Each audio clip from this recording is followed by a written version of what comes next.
Hello students, welcome to your online classes. आज हम आपके लिए 8th क्लास में नया चैप्टर लेके आए हैं जिसका नाम है एक्सपोनेंट्स एंड पावर्स। ये चैप्टर कुछ कुछ आपने 7th क्लास में पढ़ चुके हैं। इसी का थोड़ा सा और एडवांस रूप हम यहाँ पे देखेंगे।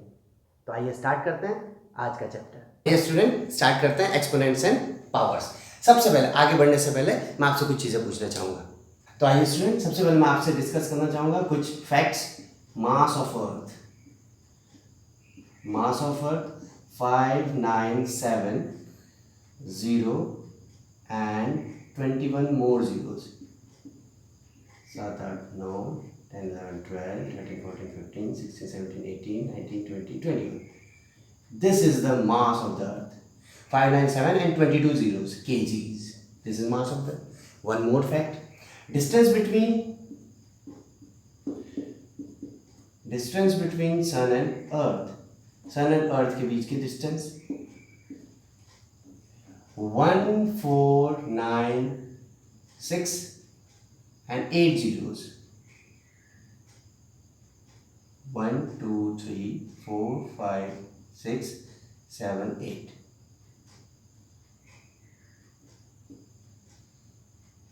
This is 1496 and 8 zeros. This is distance in metres. एक और कर लेते हैं, स्पीड ऑफ लाइट। ये हमने लोअर क्लास में पढ़ा। Speed of light is 3 1 2 3 4 5 6 8 metre पर सेकेंड।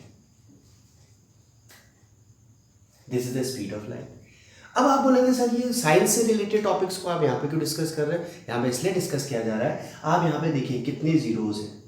तो बार बार अगर आपसे कहीं किसी एक क्वेश्चन में बार बार मास ऑफ द अर्थ लिखने के लिए बोलेंगे तो क्या बार बार इतना बड़ा लिखेंगे? इसी को किस फॉर्म में लिखना, इसी को सिंप्लीफाइड छोटे फॉर्म में लिखना या इसी को स्टैंडर्ड फॉर्म में लिखने को ही हम क्या बोलते हैं? एक्सपोनेंट्स एंड पावर कहते हैं। जैसे फॉर एग्जांपल लोअर क्लास में आपके ऐसा न लिखते हुए ऐसा लिखा गया कॉपी में, बुक्स में आपको ऐसा मिलता है 3 × 10⁸ मीटर पर सेकेंड।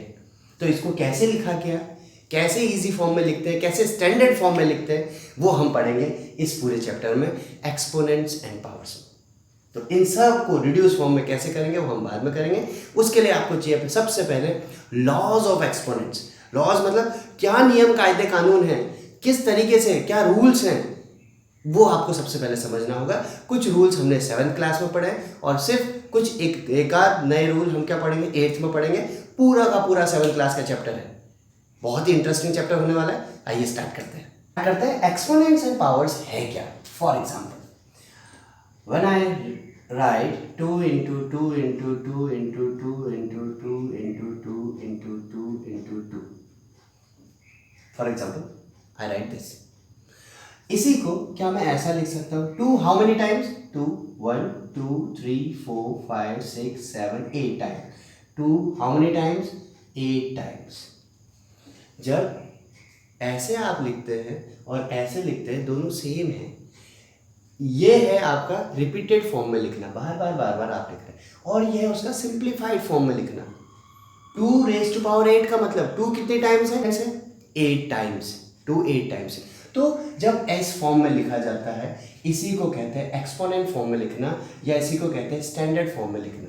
अब यहाँ पे देखिए, जब ऐसे लिखा गया, एक और एग्जांपल ले लेते हैं, फिर आप समझते हैं। 1/5 - 1/5 मल्टीप्लाई -1/5 मल्टीप्लाई -1/5 मल्टीप्लाई -1/5 मल्टीप्लाई -1/5। अगर ऐसे लिखा हो किसी को तो बताइए फटाफट से, एक्सपोनेंट फॉर्म में कैसे लिखेंगे? -1/5 हाउ मेनी टाइम्स? 1 2 3 4 5 टाइम्स। तो इसको क्या लिखेंगे? 5। अब ध्यान से देखिए, जो नीचे होता है उस नंबर को कहते हैं बेस, और जो ऊपर होता है उसको कहते हैं एक्सपोनेंट। तो यहां पे बेस बताइए, व्हाट इज बेस? बेस हो गया आपका 1/5 पूरा ये, और इसका जो एक्सपोनेंट है वो क्या हो गया? एक्सपोनेंट हो गया 5। क्लियर यहां तक? अब इसको पढ़ने का तरीका, 2⁸ को कैसे पढ़ते हैं? हम लिखते हैं 2⁸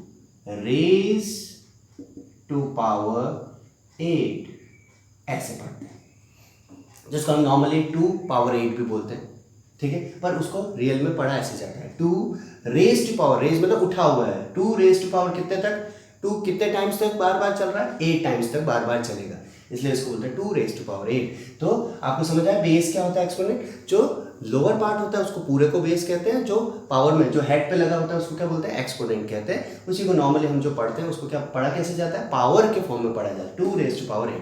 फॉर एग्जाम्पल अगर मैंने ऐसा लिखा -3, बोलो क्या बोलेगा, -3 रेज टू पावर 19, ऐसे बोलेंगे। स्टूडेंट फटाफट से पहुंचते हैं 7th क्लास में जो हमने पढ़े थे लॉज ऑफ एक्सपोनेंट्स, ये सबसे इंपॉर्टेंट है। लॉज ऑफ एक्सपोनेंट्स क्या होते हैं, इनके बारे में कुछ आपको 7th क्लास में पढ़ा हुआ है, कुछ नए जो रूल हैं, एक ही नया है, उसके बारे में हम 8th क्लास में भी पढ़ेंगे। सबसे पहले laws of exponent, number 1, what is base, a power 0, whenever the base something base having power 0, base कुछ भी हो अगर पावर 0 होगी तो आंसर कितना होता है, 1। ये है नंबर 1, मोस्ट इंपॉर्टेंट, बहुत जगह है। मतलब for example 4/5 raise to power 0, what is the answer, 1, खत्म। फॉर एग्जांपल 2453 माइनस में भी हो और रेज टू पावर 0, आंसर 1। तो समथिंग पावर 0, समथिंग मतलब कुछ भी आपकी पावर हो और कुछ भी आपका बेस हो और पावर 0 होगी तो आंसर क्या होगा, 1। ये हमने 7th में पढ़ा। Second, base power m and another power n, means एक बेस है उसकी एक पावर है और बाहर एक और पावर है, तो पावर की पावर क्या हो जाती है, मल्टीप्लाई m इंटू n, ऐसे लिख रहा हूं। यह है सेकंड मोस्ट इंपॉर्टेंट।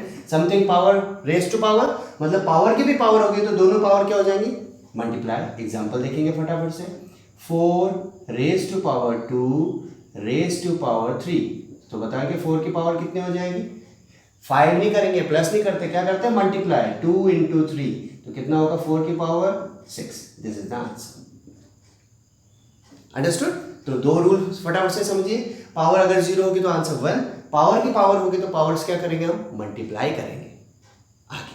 ये दोनों इंपॉर्टेंट। फिर थर्ड और फोर्थ एक जैसे, कैसे एक जैसे, देखिए a raise to power m multiply बीच में a raise to power n is equal to, अब यहां ध्यान से दोनों का बेस बताइए, a दोनों का बेस a है, बीच में साइन क्या है, मल्टीप्लाई, पावर्स क्या है, 1 की पावर m 1 की पावर n। तो जब भी ऐसा बेस सेम होगा और बीच में मल्टीप्लाई साइन होगा तो पावर्स प्लस कर देंगे, क्या कर देंगे, पावर्स को प्लस। ये एग्जांपल देख लीजिए, साथ साथ में एग्जांपल देखिए ताकि आपको क्लियर हो, और ये सब हमने 7th क्लास में पढ़ा हुआ। देखिए -5 रेज टू पावर 3 मल्टीप्लाई -5 रेज टू पावर 2, बताइए बेस क्या है, पहले बेस देखिए, -5 दोनों सेम बेस है, तो बीच में साइन मल्टीप्लाई है तो -5 रेज टू पावर क्या हो जाएगा, दोनों बेस प्लस, आंसर क्या होगा, -5 raise to power 5। This is answer. आप इसको ओपन भी कर सकते हैं, नहीं तो यहीं पे छोड़ दीजिए, समझ आए। अब इसी का उल्टा देख लीजिए, बेस, अब इस बार फटाफट से बताइए क्या चेंज आया, मल्टीप्लाई की जगह डिवाइड, डिवाइड में क्या होता है, देखिए कोई चेंज नहीं, बस एक चेंज, प्लस की जगह क्या आ जाएगा, माइनस, मतलब मल्टीप्लाई में पावर्स प्लस होती है, डिवाइड में पावर क्या हो जाती है, माइनस। बट मोस्ट इंपॉर्टेंट क्या याद रखना है, जो पावर पहले है वो पहले आएगी, जो पावर बाद में वो बाद में आएगी, छोटा बड़ा नहीं देखते हैं इसमें। अगर यहाँ 2 है और यहाँ 3 है तो 2 - 3 लिखेंगे, गलती से 3 - 2 मत लिख देना। फॉर एग्जाम्पल देखिए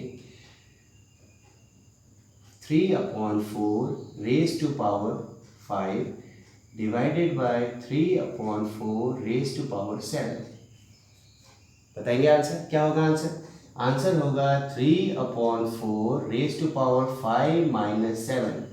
याद क्या रखना है, जो पहले पावर हो पहले आएगी, आंसर इसका 3/4 रेज टू पावर -2, रहने दीजिए ऐसे -2। ये अभी हम बताएंगे कि माइनस को कैसे, ये पावर माइनस में है, मतलब एक्सपोनेंट क्या हो गया, नेगेटिव हो गया, इसको पॉजिटिव कैसे करते हैं वो मैं बताऊंगा। तो ये दोनों रूल एक जैसे। फटाफट से एक बार रिवाइज और समथिंग पावर 0 1, पावर की पावर मल्टीप्लाई, अगर बीच में मल्टीप्लाई साइन हो, बेस सेम हो तो पावर्स प्लस, अगर डिवाइड साइन हो तो पावर्स माइनस। आ जाइए फिफ्थ और सिक्स फिर एक जैसे। अभी इधर देखिए यहाँ बेस सेम थे, तो यहाँ अब क्या करेंगे, बेस को अलग अलग कर देते हैं, ये बेस अलग अलग होगा पर पावर क्या होगी, देखिए पावर सेम है इस बार। तो क्या करेंगे, कुछ नहीं करना है, पावर को एक बना देना और दोनों बेस को मल्टीप्लाई कर देना, दोनों बेस मल्टीप्लाई पावर एक होगी। तो ये रहा आपका फिफ्थ रूल। चलिए एग्जांपल देख लेते हैं। 4 raise to power 2 multiply by 3 raise to power 2, बताइए आंसर। पावर सेम है तो नीचे वाले क्या कर देंगे, 4 into 3 raise to power 2, 4 3 12 raise to power 2। Clear, आगे आ जाइए। इसी का ए पावर है, मल्टीप्लाई की जगह क्या करते हैं, डिवाइड कर लेते हैं। तो क्या करेंगे, नीचे के बेस को क्या कर देंगे, डिवाइड। अब डिवाइड ऐसा है, ए डिवाइडेड बाई बी, और पावर क्या हो जाएगी, सिंगल। एग्जाम्पल देख लेते हैं। 2 raise to power 5 divided by 2 raise to power divided by 4 raise to power 5। देखिए बेस दोनों क्या अलग अलग पर पावर्स क्या सेम, तो क्या करेंगे, 2 divided by 4 raise to power 5, मतलब जो नंबर पहले वो पहले, जो बाद में वो बाद में। इसको कट कर सकते हैं, 1/2 रेज टू पावर 5, इससे कट हो, ये रहा। तो यहां तक first second third fourth fifth six ये हमने 7th क्लास में पढ़े, इसलिए इसको थोड़ा सा मैंने फास्ट पढ़ा। अब जो 7th रूल है वो आएगा 8th क्लास के, ये 8th में पढ़ेंगे। ये रूल कहता है, फटाफट से पहले मुझे बताओ बेस क्या है, इसमें बेस बताओ फटाफट से। बेस है आपका a/b, पूरा का पूरा बेस। व्हाट इज पावर या एक्सपोनेंट कौन क्या है, -m, माइनस मतलब नेगेटिव है। अब रूल ये कहता है कि अगर इस नेगेटिव को आपको पॉजिटिव करना है तो ये जो बेस है, बेस को रिवर्स रेसिप्रोकल कर दो, जो हमने फर्स्ट चैप्टर में पढ़ा था, मल्टीप्लिकेटिव इनवर्स कर दो। करो मल्टीप्लिकेटिव इनवर्स इसका, b/a, और पावर क्या हो जाएगी। ये रूल है सबसे इंपॉर्टेंट रूल जो आपको इस 8th क्लास में काम आएगा। वापिस से समझिए, बेस और पावर क्या चल रही है, नेगेटिव में चल रही है। नेगेटिव को अगर आपको पॉजिटिव करना है तो जो बेस है उसको क्या कर दो, reciprocal b/a raise to power m। तो ये जो क्वेश्चन मैंने यहाँ पे छोड़ा था, इसका आंसर बताओ फिर आप। 3/4 रेज टू पावर -2 करिए, पॉजिटिव कैसे करेंगे, रेसिप्रोकल, और पावर क्या हो जाएगी अपने आप ही पॉजिटिव। तो ये है मेन रूल। तो इन 7 रूलों से आपकी पूरी एक्सरसाइज कंप्लीट हो जाएगी और लगभग 50% चैप्टर कंप्लीट। तो आपको इनको क्या करना है, अच्छे से लर्न करना है, पूरे के पूरे आइडेंटिटीज को।